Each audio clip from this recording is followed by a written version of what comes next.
Now this year UPSC cutoff is around 86-87 for general candidates. So if you see 86-87 means, or you can say 86 point something, so 87 means that you have to solve, you can say somewhere around 43-44 questions, that is correct 43-44 questions in order to write mains. Okay, so at least 43-44 questions are correct, then you can write it.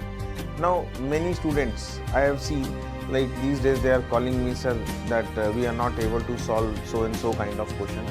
So I'll say you this thing, one thing is that no doubt, in order to, you can say in UPSC, out of 100 somewhere around 20 questions will be like this which are very difficult.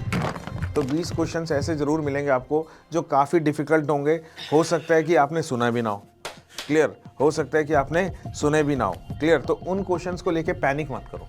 Y? Because this 20 questions which I am saying are very difficult, clear, और you are unaware about it. So ऐसे 20 questions will not decide your selection, so rest 80 questions will decide your selection, clear. तो कहीं ना कहीं अगर आप देखोगे 20 question नहीं भी करते और 80 क्वेश्चंस को ईमानदारी से करते हो, क्लियर, तो भी आपका सिलेक्शन होगा, क्लियर, तो भी आपको मेंस लिखने का मौका मिलेगा, you will get the chance to write mains, clear. तो कहीं ना कहीं इन 20 क्वेश्चंस को लेके टेंशन मत लो कि सर पिछले साल स्पोर्ट्स में से एक क्वेश्चन पूछ लिया था, क्लियर, जो मेरे को नहीं आता था, डिफेंस की रैंकिंग के ऊपर कुछ ऐसा क्वेश्चन पूछ लिया था, क्लियर, जो मेरे को नहीं आता था। तो don't panic about that thing, clear. तो मिलेंगे वो आपको, इस साल भी मिलेंगे ऐसे क्वेश्चंस, क्लियर। तो आप फोकस करो 80 क्वेश्चंस पे, क्लियर। तो 80 में से भी अगर आप देखोगे अराउंड 50 क्वेश्चंस आप प्रेडिक्ट कर सकते हो।